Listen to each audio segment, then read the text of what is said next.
Hi! In front of me is Blackview BV6600E, and today I would like to show you how you can manage apps permissions on this device. Start by opening Settings. Now you need to choose Apps and Notification here and tap on Apps Permissions. Permission Manager in this case. Then tap on one of your device's features like microphone and select one of your apps, like Gmail.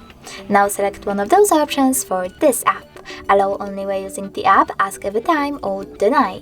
I will go with allow only when using the app, so when I go back, as you can see, Gmail just gained access to my device's microphone if I'm using it. But you can always just pick any feature and any app, and then click on See All Calendar's permissions instead. Now you can manage all of them only for this app from here.